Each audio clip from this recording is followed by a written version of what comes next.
I started in a small bakery on the countryside, where every baker has to do like every job, not like in a big factory. As a European, we used to have like dark bread, crispy bread, hearty bread. But like Asia, they're known for the sweet stuff, so you learn a lot of sweet breads. In the Middle East, in Dubai, they have all the flatbreads, where you learn about the flatbreads.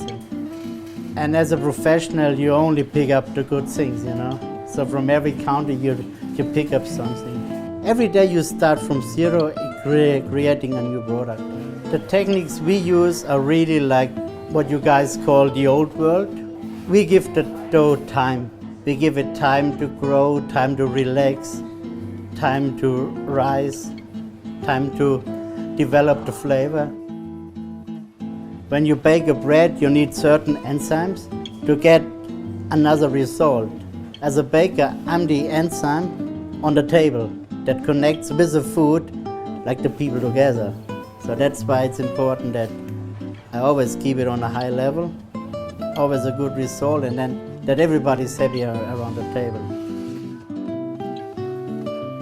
I'm addicted to music the same way I'm addicted to good bread, you know. So, and then I just realized that there is something in common, you know. If you listen to the radio, you have these songs.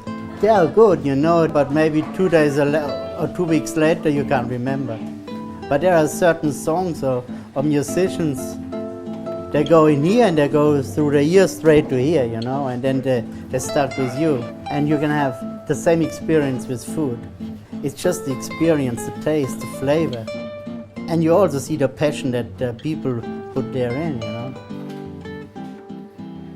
If I'm talking about a generation of my grandmother, who was born in '96, even before the World War I, it was like that every farmer or every family on the countryside, they had their own little oven in the backyard, where they used to bake like once a week.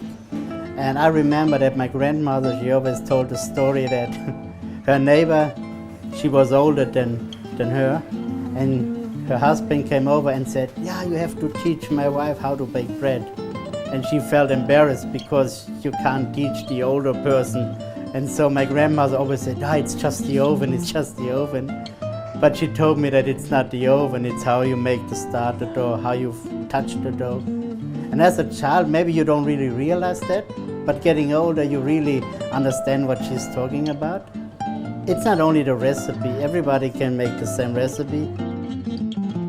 The magic ingredient is just love and passion for your job. If you don't like what you do, don't do it.